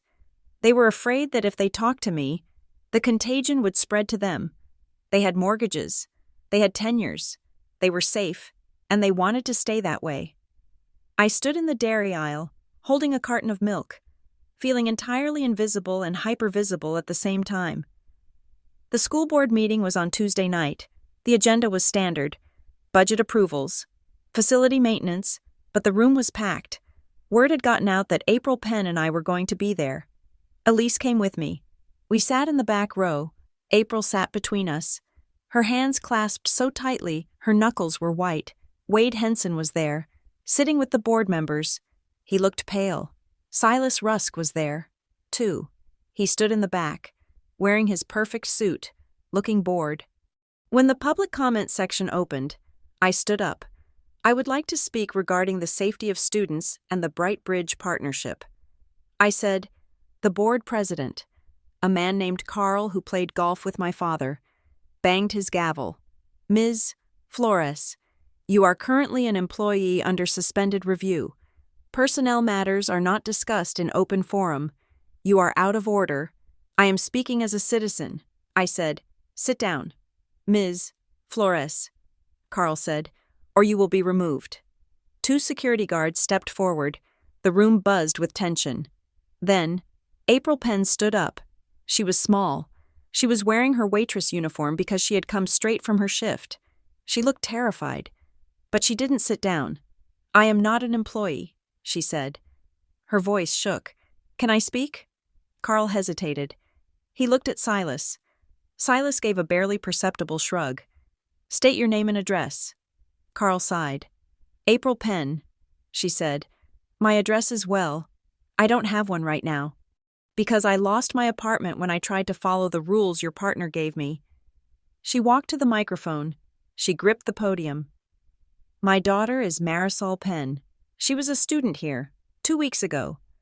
A man from Brightbridge told me that if I loved her, I would let her go to a better place. He told me Don Flores signed off on it. He told me it was a scholarship. The room went quiet. The mention of my father's name sucked the air out of the gymnasium. I signed a paper I didn't understand, April said, her voice gaining strength. And now my daughter is gone. I can't call her. I can't visit her. I am told she is placed with a rich family in Lakehurst. She looked directly at the board members. You call me unstable. You call Mrs. Flores crazy. But I'm just a mother, and I want to know why this school district sold my child to a donor. She stopped. She didn't scream. She didn't curse. She just stood there, vibrating with the raw, undeniable power of grief. For a moment, nobody moved. The smear campaign, the rumors, the legal threats, they all evaporated in the face of a mother asking where her child was. Silas Rusk wasn't looking bored anymore. He was typing furiously on his phone. Thank you. Ms. Penn, Carl said quickly. We will. Look into it. Next speaker. We walked out of the meeting. The silence followed us. In the parking lot, the night air was cold. April was shaking now, the adrenaline crash hitting her. You did it. I told her. You were amazing. A woman stepped out from the shadows near my car. I tensed. Looking for security, But she wasn't security. She was wearing a leather jacket and holding a recording device. "Piper Flores?" she asked. Elise stepped in front of me. "Who is asking?" "My name is Sarah Jenkins," the woman said. "I am a field producer for Nightline America." My heart skipped a beat. Nightline America was national. It was the big leagues. I was in the back of the room. Sarah said, "And I have been tracking North Star Strategy Group for 6 months on a different story about campaign finance fraud. But every time I turn over a rock, the name Brightbridge comes up. And now, your name comes up." She looked at me, then at April. "We are doing a segment on the privatization of foster care and the corruption of youth nonprofits. We have the data, but we need the human element. We need the witness." She handed me a card. "I want to put you on camera. Piper, I want you to tell the story. Not the rumors. The truth." Elise took the card. "We will discuss it. It airs Sunday." Sarah said, "If you want to talk, call me by tomorrow morning." She walked away. I stood there, looking at the card. Nightline America. This wasn't just a local scandal anymore. This was a nuclear bomb. If I went on national television, I wouldn't just be exposing a corrupt nonprofit. I would be exposing my father to millions of people. I would be the daughter who destroyed the Flores name on primetime. We went back to Elise's office. "It is your call," Elise said. She poured cheap coffee into styrofoam cups. "If you do this, there is no going back. The settlement offers will disappear. The family dinners are over forever. You will be the woman who betrayed her blood." "They betrayed me first," I said. But it wasn't just anger speaking. It was clarity. I thought about the letter from my grandmother. "Respectability is purchased." I thought about the Flores understanding. My father had sold his integrity 20 years ago. He had spent 2 decades playing a role, and he had cast me as the extra, the lowly teacher, the disappointment. If I stayed quiet, I was helping him keep up the act. If I spoke, I was tearing down the stage. But Marisol was still in that house in Lakehurst. I picked up the phone. I dialed the number on Sarah Jenkins' card. "This is Piper Flores." I said when she answered, "I am ready." I hung up and looked at Elise. "Make sure the contract says they have to show the documents." I said, "I want the world to see the signatures." Elise nodded. She looked proud and sad.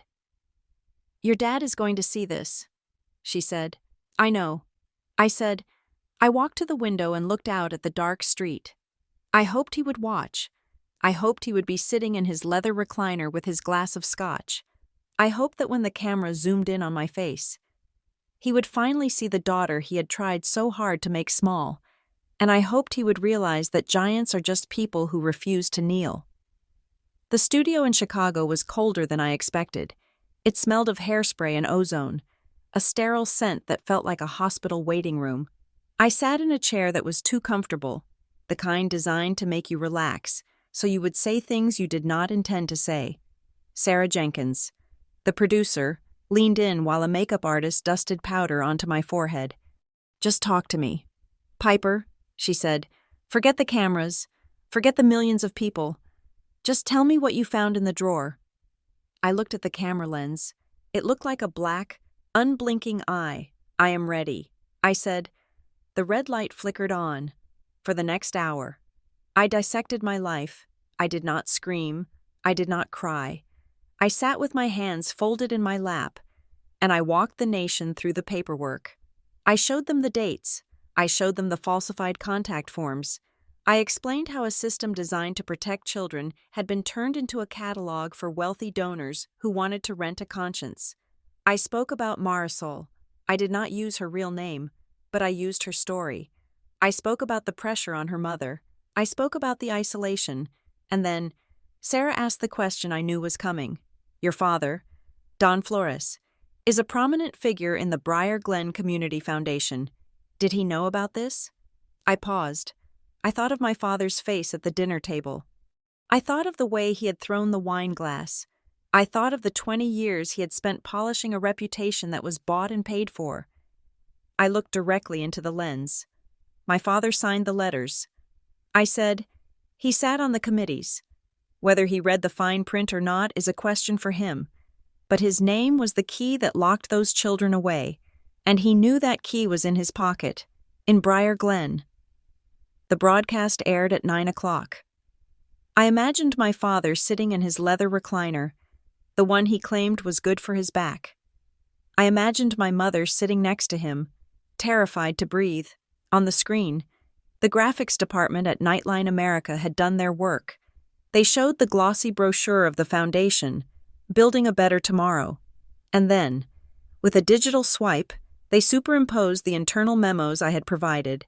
Placement goal: 3 visuals for the donor gala. Subject: Halloway request. Status: asset secured. The contrast was brutal. It stripped away the veneer of charity and revealed the machinery of exploitation. Then came the live twist. The anchor, a silver-haired man with a voice like gravel, touched his earpiece. "We have breaking news developing right now in Briar Glen," he said. The screen cut to grainy footage shot from a handheld camera. It was shaky, chaotic. It showed the back entrance of the county courthouse. Silas Rusk was walking out. He wasn't wearing his suit jacket. He was shielding his face with a folder. Reporters were swarming him. "Mr. Rusk, did you authorize the transfer of Marisol Penn? Is the foundation under federal investigation? How much do the donors pay for a placement?" Silas didn't answer. He shoved a microphone away. His face twisted in a snarl that looked nothing like the charming mentor from the brochures. He dove into a waiting car, but the camera caught his eyes before the door slammed. They were the eyes of a trapped animal. The anchor's voice returned. "We have confirmed that an emergency inquiry has been opened by the Midwest Public Integrity Task Desk regarding guardianship fraud at Brightbridge Youth Alliance. Silas Rusk has been subpoenaed to surrender all travel documents." I sat in the green room, watching the monitor. I let out a breath I felt like I had been holding for 3 weeks. It was out. The blast radius Tessa had warned me about was expanding, and I was standing at ground zero. My phone began to vibrate. It didn't stop. It buzzed across the table like an angry insect. I picked it up. Text messages were flooding in. From a fellow teacher: "I always knew something was wrong. You are brave. Piper." From a neighbor: "How could you do this to your family?" From a stranger: "You are a hero." From another stranger: "Watch your back." Then, a text from a blocked number: "You don't know what you just started." I stared at the words. It wasn't Silas. Silas was busy running. This felt different. It felt personal. My fear spiked, a sharp needle in my gut. I looked at Elise, who was packing her briefcase. "It is done," Elise said.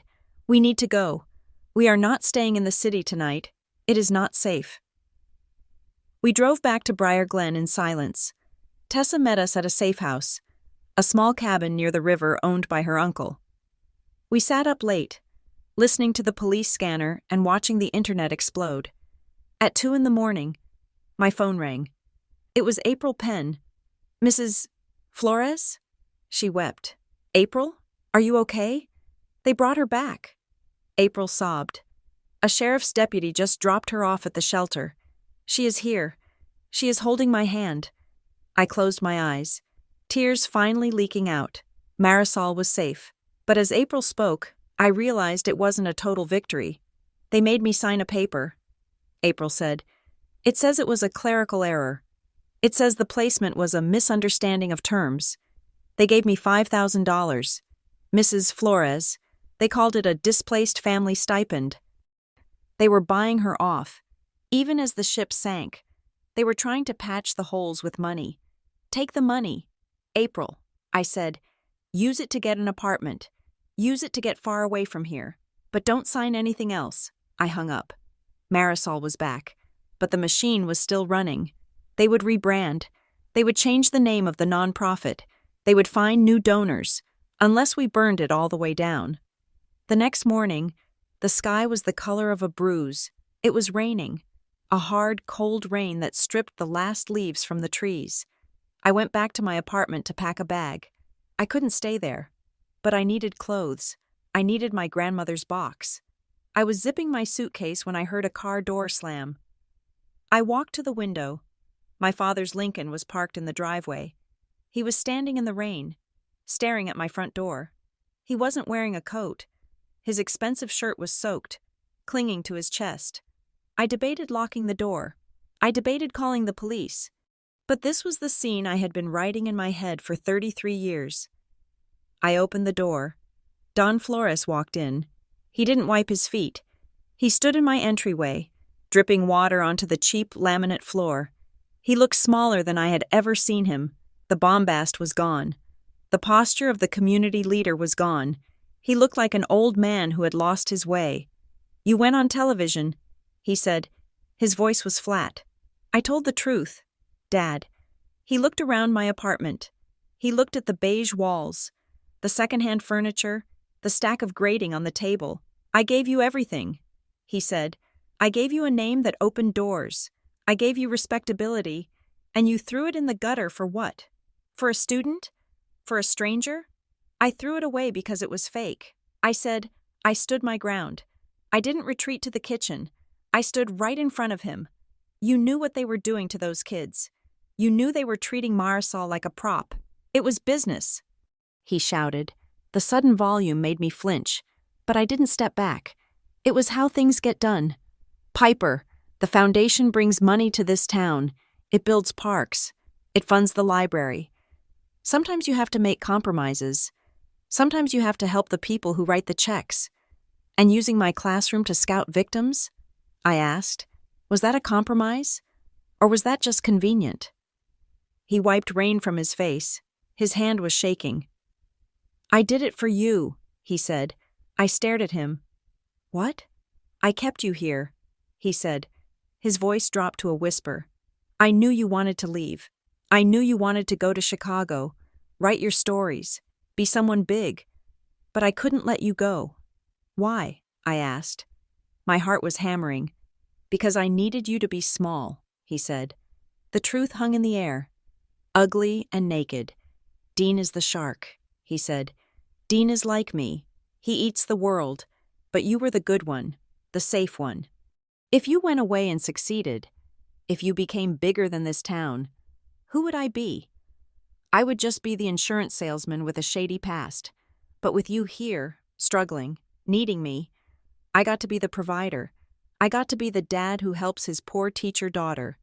He looked at me, and I saw the terrifying narcissism that had defined my entire existence. "I needed you to be the disappointment, Piper.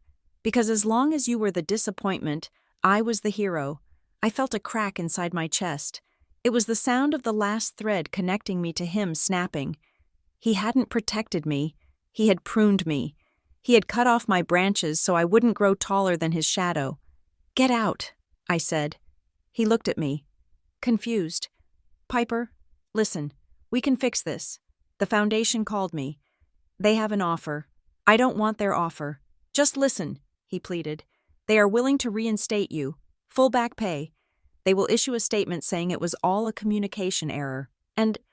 He reached into his wet pocket and pulled out a damp envelope. "They want to start a scholarship. The Elena Flores Memorial Scholarship. In your grandmother's name." I looked at the envelope. "They were trying to use the dead to bribe the living. They want to turn you into a symbol. Piper," he said, "you can be the hero now.